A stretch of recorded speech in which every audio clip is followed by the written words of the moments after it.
మిత్రులందరికీ శుభోదయం. నేను మీ హరి. మరి టెట్‌లో సూపర్ ఫాస్ట్ ర్యాపిడ్ రివిజన్ అండి ఇది. మరి మొదటి 2 చాప్టర్‌లో చాలా వేగంగా ఇంపార్టెంట్ అన్నీ కూడా ర్యాపిడ్‌గా చూసేద్దాం. మరి లేట్ లేకుండా లైక్ చేసేయండి. మరి 2 ఉపగమ సూత్రాలు ఉన్నాయండి. శిరో పాదాభిముఖ సూత్రము, సమీప దూరస్థ వికాసము. మరి శిరో పాదాభిముఖ సూత్రానికి మరొక పేరే సెఫలోకాడల్. ఇది తల నుండి ప్రారంభమై క్రింది శరీర భాగాలకు విస్తరిస్తుంది. దీనినే మనము శిరోపాదాభిముఖం, శిర టు పాద. ఓకేనండి. మరి శిశువు మొదట తలను నిలిపిన తర్వాతనే కూర్చోగలుగుతాడు అనేది ఎగ్జాంపుల్ అండి. ఇవన్నీ కూడా టెట్లో పడినటువంటి, టీఆర్టీలో పడినటువంటి బిట్స్ అండి. నెక్స్ట్ సమీప దూరస్థ దశ అంటే దేహ మధ్యస్థ భాగాన ప్రారంభమై వెలుపల దూరంగా ఉన్న భాగాలకు విస్తరిస్తుందండి. దీనినే సమీప దూరస్థ దశ అని కూడా అంటారండి. నెక్స్ట్ శిశువు ఏదైనా ఒక వస్తువును ఎత్తడంలో మొదట భుజాలు, మోచేతులు ఉపయోగించిన తర్వాతే మణికట్టు, చేతివేళ్లను ఉపయోగించడం అనేది సమీప దూరస్థ దశ అండి. మొత్తం 33 పీడిఎఫ్లు అండి. మరి అన్నీ కూడా చూసేద్దామండి. మరి అనువంశకత వాదుల గురించి చూసేద్దామండి. మరి ఇది ఒక షార్ట్ కట్ కోడ్ అండి. గోడ ఆపి విగాకే ఫ్రీ. ఇది ఒక షార్ట్ కట్ సూత్రం అండి. గో అంటే గొడ్డాడ్, డా అంటే డగ్డేల్. మరి గొడ్డాడ్ కల్లికా కుటుంబం మీద ప్రయోగం చేశాడండి. డగ్డేల్ జూక్స్ కుటుంబం మీద. ఆల్పోర్ట్ వ్యక్తుల యొక్క సుఖదుఖాలకు జన్యువులే ప్రధాన కారణం అని చెప్పాడండి. పియర్సన్ డార్విన్ కుటుంబం మీద. విన్సిఫ్ ఎడ్వర్డ్ కుటుంబం మీద. గాల్టన్ రాజు కుటుంబీకుల మీద. కెల్లాగ్ డొనాల్డ్ అండ్ గువా మీద చేశారండి. ఫ్రీమెన్ 19 జతల సమరూప కవలల మీద, అన్నదమ్ములు దాయాదుల మీద చేశారండి. మరి ఇది ఎంత కూడా వీళ్ళందరూ కూడా అనువంశకతవాదులండి. ఓకేనండి. గోడ ఆపి విగాకే ఫ్రీ. మరి ఇంకా మీకు అనువంశకతవాదులకు సంబంధించినటువంటి ఏదైనా షార్ట్ కట్ కోడ్ ఉన్నట్లయితే తప్పనిసరిగా కామెంట్ బాక్స్లో పెట్టండి. మీలాంటి ఎంతోమంది మిత్రులు మీరు చూడాలనే ఉద్దేశంతో మేము ఇలాంటి ర్యాపిడ్ రివిజన్ చేస్తున్నామండి. మరి మీ అందరికీ ఉపయోగపడుతుందండి. నెక్స్ట్ పరిసరవాదులండి. పరిసరవాదుల గురించి చూద్దామండి. న్యూగో బావా ఫ్రీస్కో ఇది కోడ్ అండి. మరి న్యూ అంటే న్యూమ్యాన్, గో అంటే గోర్డన్, బా అంటే బాగ్రే, వా అంటే వాట్సన్, ఫ్రీ అంటే ఫ్రీమెన్, స్కో అంటే స్కోడెక్. వీళ్ళందరూ కూడా పరిసరవాదులండి. పరిసరవాదులు న్యూగో బావా ప్రీస్కో. ఓకేనండి. ఇప్పుడు మానసిక వికాస దశలండి. ఇక్కడ ఎలిజబెత్ అర్లక్ దశలండి. ఈయన డెవలప్మెంటల్ సైకాలజీ అనే గ్రంథాన్ని రాశారు ఈవిడ. మరి ఎలిజబెత్ అర్లకు ఇందులో 10 దశలు ఉంటాయండి. మరి జనన పూర్వ దశ అనేది ఫలదీకరణం నుండి పుట్టుక వరకు. నవజాత శిశు దశ అనేది పుట్టుక నుండి 2 వారాల వరకు. శైశవ దశ అనేది 2వ వారం చివరి నుండి 2 సంవత్సరాల వరకు. పూర్వ బాల్య దశ 2 నుంచి 6, ఉత్తర బాల్య దశ 6 నుంచి 10 లేదా 12, యవ్వనారంభ 12 to 14 లేదంటే 10 to 13. కౌమార దశ అనేది 13 నుంచి 18 అండి. పూర్వ వయోజన దశ 18 నుంచి 40, మధ్య వయోజన దశ 40 నుంచి 60, వృద్ధాప్య దశ 60 నుండి మరణం వరకు. మొత్తం 10 దశలు ఉన్నాయని ఎలిజబెత్ అర్లక్ గారు చెప్పడం అయితే జరిగిందండి. ఇక్కడ డెవలప్మెంటల్ సైకాలజీలో అండి. నెక్స్ట్ ఇక్కడ వ్యక్తి యొక్క ప్రతి ఉద్వేగం కూడా ఒక సహజాతాన్ని అనుసరించి ఉంటుంది అని చెప్పిన వారు మెక్డోగల్. సహజాత సిద్ధాంతం మెక్డోగల్ కదండి. మరి తప్పించుకోవడం అనే సహజాతము నుండి ఏర్పడిన ఉద్వేగమే భయము. కలహించుట అనే సహజాతము నుండి కోపము. వ్యతిరేకించుట అనే సహజాతము నుండి జుగుప్స. కుతూహలము అనే సహజాతము నుండి విస్మయము. విధేయత అనే సహజాతము నుండి స్వయం వ్యతిరేక అనుభూతి. మాతృ పితృ ప్రవృత్తి అనేది ప్రేమ. విన్నవించడము అనేది సహజాతం నుంచి వచ్చినటువంటి ఉద్వేగం ఆర్తి. నిర్మాణము అనే సహజాతం నుండి సృజనశీలత. నవ్వు నుండి ఉత్సాహం. లైంగిక వాంఛ నుంచి కామము. సాంఘిక తత్వము నుండి ఐక్యత. ఇవి సహజాతాలు, ఉద్వేగాలండి. చాలా చాలా ఇంపార్టెంట్. అదేవిధంగా ఫోనాలజీ అంటే ఏమిటి? ఫోనాలజీ అంటే మనం ఉచ్చరించేటటువంటి శబ్దాల క్రమాన్ని నిర్ణయిస్తుందండి. భాషకు సంబంధించినటువంటి క్లిష్టమైనటువంటి శబ్దాలను విన్నప్పుడు భాష తెలిసిన వ్యక్తి సులభంగా అర్థం చేసుకుంటుంటాడు. అక్కడ డిఫికల్ట్ వర్డ్స్ వచ్చినప్పటికీ కూడా అతను అర్థం చేసుకుంటాడు. మన చిన్నపిల్లలు కార్టూన్ ఛానల్‌లో వచ్చినటువంటి పదాలను కూడా అర్థం చేసుకుంటాడు. అక్కడ దాన్నే మనం ఫోనాలజీ అంటాము. సెమాంటిక్స్ అంటే ఏమిటి? అంటే పదాల అర్థాలను అధ్యయనం చేయడాన్ని మనము సెమాంటిక్స్ అంటారు. పదాలు లేదా పదాల సమాఖ్యను ఉపయోగించి భాషను వ్యక్తపరచడం జరుగుతుంది. వేల పదాల అర్థాలను అభ్యసించడం ద్వారా పూర్వ బాల్య దశలో సమర్థవంతంగా భాషను అభ్యసించడం అయితే జరుగుతుందండి. సో ఇదే అండి సెమాంటిక్స్ అంటే. అదే ఫ్రాగ్మాటిక్స్ అంటే నిత్య జీవితంలో సందర్భాన్ని అనుసరించి పదాలను ఉపయోగించడాన్ని మనము ఫ్రాగ్మాటిక్స్ అంటామండి. నిత్య జీవితంలో సందర్భాన్ని అనుసరించి పదాలను ఉపయోగించడాన్ని మనము ఫ్రాగ్మాటిక్స్ అంటాము. అంటే ఒకే పదము ఒక సందర్భంలో ఒక అర్థాన్ని కలిగి ఉంటే ఇంకో సందర్భంలో ఇంకొక అర్థాన్ని కలిగి ఉంటే దానినే ఫ్రాగ్మాటిక్స్ అంటామండి. నెక్స్ట్ పియాజే సంజ్ఞానాత్మక వికాస సిద్ధాంతము, కోల్బర్గ్ నైతిక వికాస సిద్ధాంతము, చామ్స్కీ భాషా వికాస సిద్ధాంతము లేదా భాషా గ్రహణ సిద్ధాంతము, కార్ల్ రోజర్స్ ఆత్మ భావనా సిద్ధాంతము, ఎరిక్ ఎరిక్సన్ మనోసాంఘిక వికాస సిద్ధాంతము. పియాజే రచించినటువంటి ముఖ్యమైనటువంటి గ్రంథాలు చూద్దామండి. The language and thoughts of the child, the moral judgement of the child, the growth of the logical thinking, the organs of intelligence in children, psychology of the child, the psychology of intelligence. ఇక్కడ మనం బాగా గమనించినట్లయితే ఇక్కడ child అనే word అనేది ఎక్కువ repeat అవుతుంటుందండి. లేదంటే child లేకపోతే చిల్డ్రన్. ఓకేనండి. The psychology of the intelligence, the psychology of the child, the origins of the intelligence in children, the growth of the logical thinking. ఈ విధంగా ఈ యొక్క పియాజే యొక్క గ్రంథాలు ఉన్నాయండి. ఇక్కడ సంజ్ఞానాత్మక వికాస దశల్లో 4 దశలు ఉంటాయండి. అవి ఇంద్రియ చాలక దశ అనేది 0 నుంచి 2 ఇయర్స్, పూర్వ ప్రచాలక దశ అనేది 2 నుంచి 7 సంవత్సరాలు, మూర్త ప్రచాలక దశ అనేది 7 నుంచి 11 సంవత్సరాలు, అమూర్త ప్రచాలక దశ అనేది 11 నుంచి 16 సంవత్సరాలు అండి. నెక్స్ట్ పియాజే ప్రకారంగా ఈ యొక్క ఇప్పుడు దాకా చెప్పుకున్నటువంటి 4 దశల గురించి కూడా ఒక్కసారి చూసేద్దామండి. మరి ఇంద్రియ చాలక దశ అనేది 0 నుంచి 2 ఇయర్స్ పాటు జరుగుతుందండి. జ్ఞానేంద్రియ చాలక ఆలోచన అనేది ఉంటుంది. మరి ప్రాక్ భాషా దశ అనేది ఏర్పడుతుంది మొదటి 2 సంవత్సరాల్లో. వస్తు స్థిరత్వ భావన ఏర్పడుతుంది. అనుకరణ ప్రారంభమవుతుంది. యత్న దోష ప్రవర్తన అనేది ఉంటుంది. అంతర్దృష్టి ప్రారంభమవుతుందండి. ఇక్కడ పరిమితులు చూసుకున్నట్లయితే ఇంద్రియ చాలక దశలో భావన లోపం అనేది ఏర్పడుతుందండి. రెండోది పూర్వ ప్రచారక దశలో 2 నుంచి 7 సంవత్సరాల వరకు ఉంటుంది.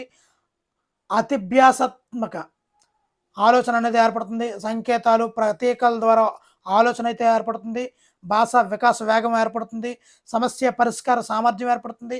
వర్గీకరణ పోల్చడం అనేది ప్రారంభమవుతుందండి. అదేవిధంగా అనిమిజం అంటే సజీవవాదం, అహం కేంద్రీకృతం, పదులుపరుచుకునే భావనా లోపము. ఇక్కడ భావనా లోపం అంటే ఇంద్రియ చాలక దశ, పదులుపరుచుకునే భావనా లోపం అంటే పూర్వ ప్రచాలక దశ. అదేవిధంగా అవిపర్యాత్మక భావనా లోపం అంటే పూర్వ ప్రచాలక దశ అండి. అదేవిధంగా మూర్త ప్రచాలక దశ అనేది 7 నుంచి 11 సంవత్సరాల పాటు ఉంటుందండి. ఇక్కడ ఉన్నటువంటి ఆలోచనే ఆగమన ఆలోచన, నిగమన ఆలోచన. ఇక్కడ వికేంద్రీకరణము, రూపాంతరీకరణ, మూర్త అంశాలు, విశ్లేషణ అభివృద్ధి, పదులుపరుచుకునే భావన. ఇక్కడ పదులుపరుచుకునే భావన లోపం అయితే పూర్వ ప్రచాలక దశ, పదులుపరుచుకునే భావన అయితే మూర్త ప్రచాలక దశ. విపర్యాత్మక భావన అనేది ఏర్పడుతుందండి. ఇక్కడ మూర్త ప్రచాలక దశలో ఈ యొక్క అమూర్త అంశాలను అయితే అర్థం చేసుకోలేడండి. సమస్యకు సంబంధించినటువంటి అంశాలు ఎదురుగా లేకపోతే పరిష్కరించలేకపోతాడండి. తర్వాత 4వది అమూర్త ప్రచాలక దశ. ఇది 11 నుంచి 16 సంవత్సరాల పాటు ఉంటుంది. అమూర్త భావనాత్మక ఆలోచన అనేది ఏర్పడిపోతుంది.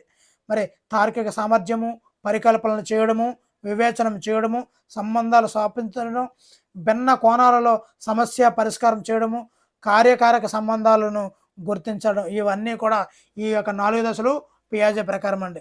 నెక్స్ట్ కోల్బర్గ్ యొక్క గ్రంథాలు చూద్దామండి. The philosophy of moral development, the measurement of moral judgement, the psychology of moral development. So moral development ఉంటే కోల్బర్గ్ రాసుకొచ్చండి. సంబార్ రాసుకోరు అంటాం కదా, అలాగా. నెక్స్ట్ సంజ్ఞానాత్మక వికాసంపై ఆధారపడి ఉండే కోల్బర్గ్ యొక్క 3 స్థాయిలు, ప్రతి స్థాయిలో కూడా 2 దశలు ఉంటాయండి. మొదటిది మనం చూసుకున్నట్లయితే పూర్వ సాంప్రదాయ స్థాయి. మరి ఒక్కొక్కరు ఒక్కొక్క ఇయర్స్ ఇచ్చారండి. మరి అన్నట్లు గుర్తుపెట్టుకోవడం మనకి తలకు మించిన భారం అయిపోతుంది.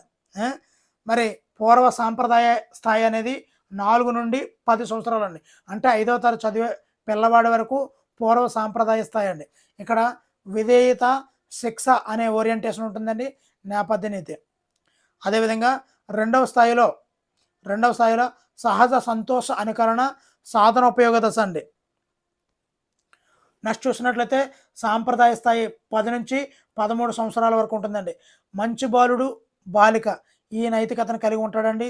అధికారం, సాంఘిక క్రమ నిర్వహణ అనే నైతికతను కలిగి ఉంటాడండి. మరి చివరిగా ఉత్తర సాంప్రదాయ స్థాయి అనేది 13 నుండి సుమారుగా వయోజన దశ వరకు ఉంటుందండి. ఒప్పందాలు, వ్యక్తిగత హక్కులు, ప్రజాస్వామికంగా అంగీకరించబడినటువంటి చట్టనీతి ఈ విధంగా ఉంటుందండి. మరి 6వ స్థాయిలో వ్యక్తిగత సూత్రాలు, అంతరాత్మక నైతికత అనేది ఉంటుందండి. నెక్స్ట్ చూసేద్దామండి భాషా వికాసము. మరి భాషా వికాసానికి చెందింది ఈ యొక్క చామ్స్కీ యొక్క సిద్ధాంతాలండి. చామ్స్కీ అమెరికాకు చెందినవాడండి. మరి ఈయన నేటివిస్ట్ దృక్పథాన్ని ప్రతిపాదించారండి. నేటివిస్ట్ దృక్పథాన్ని ప్రతిపాదించింది ఎవరని అడుగుతాడు. అదేవిధంగా ఫాదర్ ఆఫ్ మోడర్న్ లింగ్విస్టిక్స్ అని కూడా అడుగుతారండి. ఆయనే చామ్స్కీ అండి, ఫాదర్ ఆఫ్ మోడర్న్ లింగ్విస్టిక్స్. అదేవిధంగా ఈయన మసాచుసెట్స్ ఇన్స్టిట్యూట్ ఆఫ్ టెక్నాలజీలో ఈయనకి ఆచార్యులుగా అయితే ఈయన పనిచేశారండి. అదేవిధంగా గవర్నమెంట్ బైండింగ్ థియరీ అనే సిద్ధాంతాన్ని కూడా ఈయన ప్రతిపాదించారు. ఈయన 100కు పైగా గ్రంథాలు అయితే రాశారండి. లాంగ్వేజ్ అండ్ మైండ్ ఇవి దానిలో ఎక్కువ లాంగ్వేజ్ ఉంటాయండి. అదేవిధంగా language and thought, logical structure of linguistic. ఇక్కడ లింగ్విస్టిక్స్ అన్నాం కదా, father of the modern linguistics అని. సో లాంగ్వేజ్ అని వస్తే ఖచ్చితంగా చోమ్స్కీ పెట్టేసుకోవచ్చు. ఒకవేళ అది లేకపోతే లింగ్విస్టిక్స్. ఎందు గురించి linguistics? Father of modern linguistic ఈయనే కాబట్టి. అదేవిధంగా లెక్చర్స్ ఆఫ్ గవర్నమెంట్ బైండింగ్. ఓకేనండి. నెక్స్ట్ చూద్దామండి. మరి కార్ల్ రోజర్స్ ప్రతిపాదించినటువంటి గ్రంథాలు చూద్దామండి. Client centred therapy, on becoming A person, A way of being, freedom to learn for 80s. ఇక్కడ client on becoming a way of freedom అనే షార్ట్ కట్ పెట్టుకోండి. Client on becoming a way of freedom, client on becoming a way of freedom. ఈ విధంగా పెట్టుకుంటే మనకు code సరిపోతుందండి. Client on becoming a way of freedom, ఇది Carl Rogers అండి.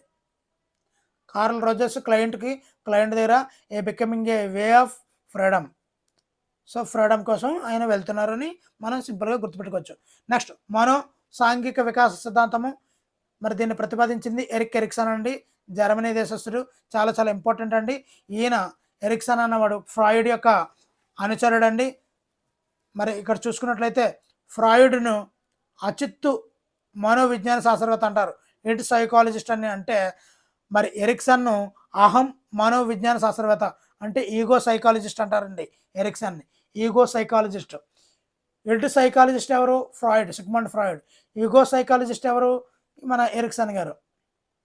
మరి ఈయన మనో సాంఘిక వికాస సిద్ధాంతాన్ని 8 దశలుగా విభజించడం జరిగిందండి. ఈగో ఐడెంటిటీ అన్న భావన మీద ఈ సిద్ధాంతం అనేది ఆధారపడుతుందండి, ఈగో ఐడెంటిటీ. మరి ఎరిక్సన్ రచించినటువంటి గ్రంథాలు చూద్దామండి.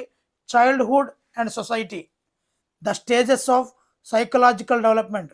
ఇక్కడ సైకలాజికల్ డెవలప్మెంట్ స్టేజెస్ అంటే మనో సాంఘిక వికాస దశలు అంటాం కదా, అదండి. ఐడెంటిటీ ఆఫ్ లైఫ్ స్టైల్, ఇక్కడ ఐడెంటిటీ ఆఫ్ లైఫ్ స్టైల్, అహం గుర్తింపు అన్నాం కదా, ఐడెంటిటీ అని గుర్తు వస్తే ఎరిక్సన్ గుర్తు రావాలండి. మరి ఈయన ఇచ్చినటువంటి 8 ఐడెంటిటీలు మనం ఒకసారి చూసేద్దామండి. పూర్వ శైశవ దశ 1.5 వరకు ఉంటుంది. నమ్మకం, అపనమ్మకం అనే మనో సాంఘిక క్లిష్ట పరిస్థితి ఉంటుంది.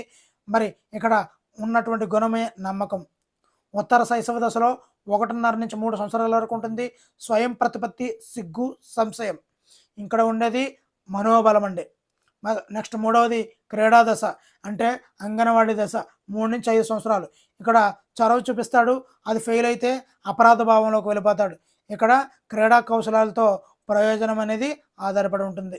నెక్స్ట్ పాఠశాల దశ అండి. 6-12 సంవత్సరాల వరకు ఉంటుంది. ఇందులో పాఠశాల దశలో పిల్లవాడు చాలా కష్టపడతాడు, శ్రమశీలత ఉంటుంది. అది వాళ్ళని ఫెయిల్ అయితే ఆత్మ న్యూనత భావానికి, ఇన్ఫీరియారిటీ కాంప్లెక్స్తో బాధపడతాడండి. ఇక్కడ ఉన్నటువంటి సామర్థ్యము, క్రమశిక్షణ అనేది ఈ పాఠశాలలో అలవడుతుంది. కాబట్టి పాఠశాల దశలో ఉన్నటువంటి లక్షణమే క్రమశిక్షణ. నెక్స్ట్ కౌమార దశ, అడోలసెన్స్ ఏజ్ 12-20 సంవత్సరాల వరకు ఉంటుంది. ఇక్కడ కౌమార దశ అంటేనే పాత్ర గుర్తింపు, పాత్ర సందిగ్ధం. ఇక్కడ విశ్వసనీయత అనేది ముఖ్యమైనటువంటి లక్షణం అండి. పూర్వ వయోజన దశలో 20-30 సంవత్సరాల వరకు ఉంటుంది. సాన్నిహిత్యం చేస్తాడు, ప్రేమిస్తాడు, మరి వ్యక్తి పూజ చేస్తాడు. అది కానీ ఫెయిల్ అయితే ఏకాంతంగా ఉంటాడండి. మరి ప్రేమ పెంపొందించుకోవడము, వ్యక్తి పూజ దశ అని కూడా ఈ పూర్వ వయోజన దశని మనము అంటుంటామండి. నెక్స్ట్ మధ్య వయోజన దశ అంటే 30-60 సంవత్సరాల వరకు. ఉత్పాదకత, స్తబ్దత. మరి ఆ స్తబ్దతలో మరి ఉత్పాదకత చేస్తాడు, అది కానీ ఫెయిల్ అయితే స్తబ్దతగా ఉంటాడండి. ఇక్కడ సంరక్షణ, శ్రద్ధ అని మనం గుర్తుపెట్టుకోవచ్చు. ఇక్కడ మధ్య వయోజన దశ అంటే పెళ్ళి అయిపోయింది, పిల్లలు ఉత్పత్తి చేస్తాడు, పిల్లలు పుట్టకపోతే స్తబ్దగా ఉంటాడు. పిల్లలు పుట్టారు కాబట్టి ఇక్కడ సంరక్షణ చేస్తాడు, శ్రద్ధగా చూసుకుంటాడు, జాగ్రత్తతో ఉంటాడు. నూతన విలువలన్నీ కూడా పెంపొందిస్తాయి. నెక్స్ట్ పరిపక్వత, 60 సంవత్సరాల పైబడి ఉంటుంది. చిత్తశుద్ధిని కలిగి ఉంటారండి పరిపక్వతలో. లేకపోతే నిరాశావాదంలోకి వెళ్ళిపోతారు.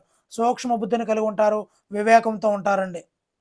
నెక్స్ట్ వైయక్తిక భేదాలు అనేవి ముఖ్యంగా 2 రకాలు. వ్యక్తంతర్గత. ఇక్కడ వ్యక్తంతర అంటే చూద్దామండి. మరి అక్కా చెల్లెళ్ళు, అన్నదమ్ముల మధ్య ఉండే భేదాలు వ్యక్తి అంతర భేదాలు. ఒకరికి ఆటల్లో, మరొకటి పాటల్లో అభిరుచి ఉండడమే వ్యక్తంతర భేదం అండి. అదే వ్యక్తి అంతర్గత లేదంటే వ్యక్తి అంత వ్యక్తిగత అంటే వ్యక్తిగతంగా, అంతస్థంగా ఏ భేదాలు ఉంటాయో చూడాలంటే ఒక వ్యక్తి బాగా చదవగలడు కానీ బాగా రాయలేడు. వ్యక్తిలోనే అంతర్గతంగా. వ్యక్తి అంతర అంటే వేరు, వ్యక్తి అంతర్గత అంటే వేరు. రెండు గమనించగలరు. ఓకేనండి. ఒక వ్యక్తికి భాషలో పాండిత్యం ఉంది కానీ గణితంలో లేదు. ఒక విద్యార్థికి వివిధ సబ్జెక్టులో వచ్చిన మార్కులు ఒక్కొక్కలా ఉంటాయి. ఇక్కడ ప్రజ్ఞ నిర్వచనాలు కూడా చూసేద్దామండి. మరి ర్యాపిడ్ రివిజన్ అంటే మామూలుగా ఉండదు. మరి తప్పనిసరిగా లైక్ చేయండి. మీలాంటి ఎంతోమంది మిత్రులు చేరుకోవాలని ఉద్దేశంతో ర్యాపిడ్ రివిజన్ బాధేస్తున్నామండి. మరి ప్రతీకాత్మక ప్రక్రియలు, ఎడ్వర్డ్ ఎప్పుడు కూడా ప్రతీకాత్మకంగా ఉంటాడండి. మరి ఒక నిర్దిష్ట ఆలోచనతో ఆత్మ విమర్శ, బినే ఆత్మ విమర్శతో, నిర్దిష్ట దశలో ఆలోచనతో, ఆత్మ విమర్శతో సర్దుబాటు చేసుకుంటాడు ఈ యొక్క బినే. మరి కొత్త సమస్యలు, పరిస్థితులకు ఎవరికి ఎదురవుతాయో తెలుసండి? స్టెర్న్కి ఎప్పుడు కూడా కొత్త పరిస్థితులు ఎదురవుతాయండి, స్టెర్న్కే. మరి అమూర్త చింతనానికి కావలసిన సామర్థ్యమే ప్రజ్ఞ అని చెప్పింది మెక్డోగల్. అమూర్త ఆలోచన శక్తియే టెర్మన్. మరి గ్రాహక శక్తి గాల్టన్. అమూర్త ఆలోచన టెర్మన్, అమూర్త చింతనం మెక్డోగల్. మరి మెక్డోగల్ బ్రాండ్ తాగిన వాళ్ళు ఏం చేస్తారు తెలుసండి? చింతిస్తుంటారు. అమూర్తంగా అంటే బయట కనిపించకుండా మనసులోనే బాధపడిపోతుంటారు. అంటే అమూర్తంగా అంటే బయట కనిపించకుండా, చింతనము అంటే బాధపడతారు. ఎవరు? మెక్డోగల్ తాగిన వాళ్ళు అనమాట. అమూర్త ఆలోచన శక్తి ఎవరు? టెర్మన్. గ్రాహక శక్తి గాల్టన్. ఓకేనండి. పరస్పర సంబంధాలు స్పియర్మెన్. అభ్యసనానికి దోహదపడే సామర్థ్యాల సంయుక్త నిర్వహణే ప్రజ్ఞ అని చెప్పింది గేట్స్. నెక్స్ట్ సర్దుబాటు గురించి అండి. సర్దుబాటు, సాంఘిక విలువలు, సృజనాత్మకత స్టోర్డాడ్. ఇక్కడ చూడండి అన్నీ కూడా సాతో మొదలైంది. సర్దుబాటు, సాంఘిక విలువలు, సృజనాత్మకత ఇవన్నిటిని ఉన్నటువంటి కృత్యాలను చేసే వ్యక్తిలో గల సామర్థ్యమే స్టోర్డాడ్. అన్నీ సాలేనండి. ప్రజ్ఞ నికస పరీక్షించేదే ప్రజ్ఞ అని చెప్పింది బోరింగ్ లాంగ్ఫీల్డ్ వెల్డ్. భౌతిక సామాజిక పరిసరాలకు అనుగుణ్యతను పొందడమే ప్రజ్ఞ అని చెప్పింది పియాజే గారండి. తెలివిగా మసులుకో అని చెప్తారు. ఎవరు తెలుసండి? వుడ్వర్త్. తెలివిగా మసులుకోమంటాడు.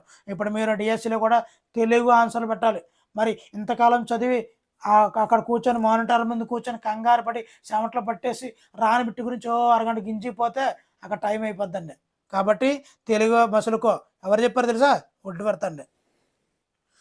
మరి మరి వెసలర్ ఏం చేశారండి?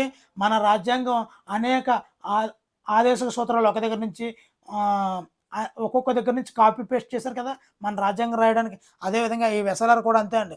అందరి కాపీ కొట్టి పైన నిర్వచనాలన్నింటినీ కూడా సమగ్రంగా కూర్చి ఒక సమగ్ర నిర్వచనం అయితే ఇచ్చారండి మన వెసలర్ గారు.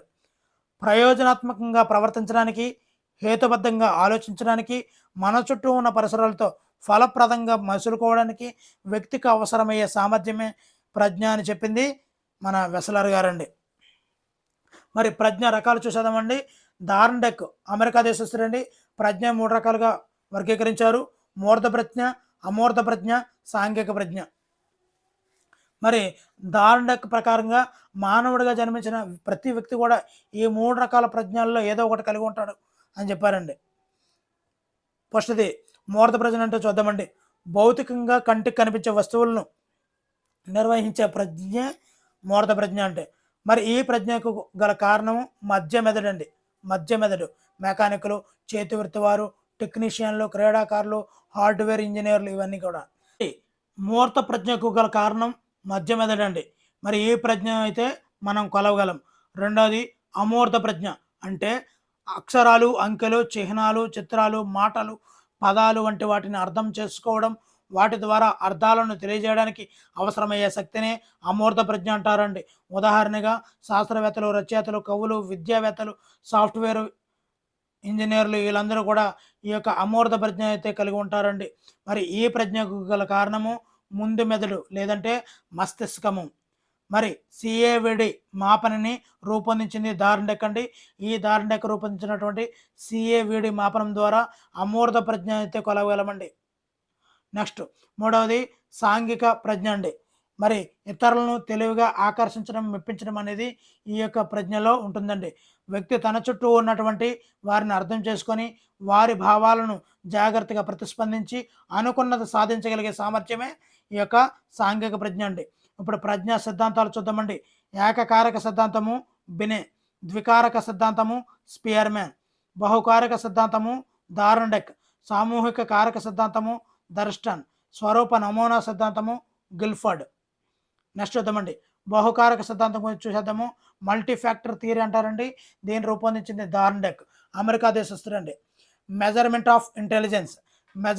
ఆఫ్ ఇంటెలిజెన్స్ అనే గ్రంథాన్ని రచించడం అయితే జరిగిందండి. అధిక సంఖ్యలో గల ప్రాథమిక మానసిక సామర్థ్యాలు కలిగే ప్రజ్ఞాని.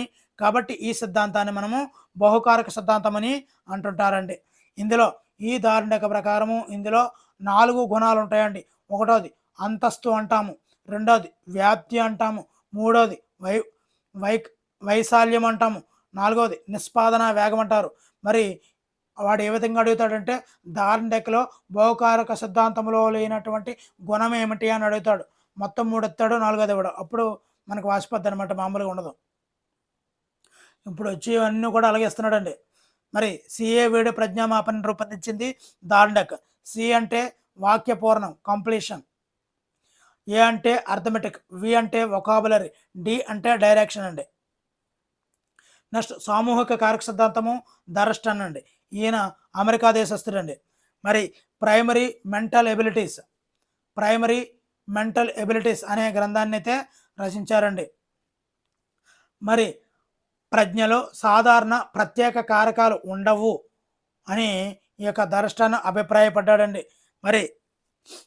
మరి ఈ యొక్క స్పియర్మ్యాన్ విశ్వసించినటువంటి సాధారణ ప్రజ్ఞా భావనను అంటే జీ ఫ్యాక్టర్ను ఈయన ఆమోదించలేదండి.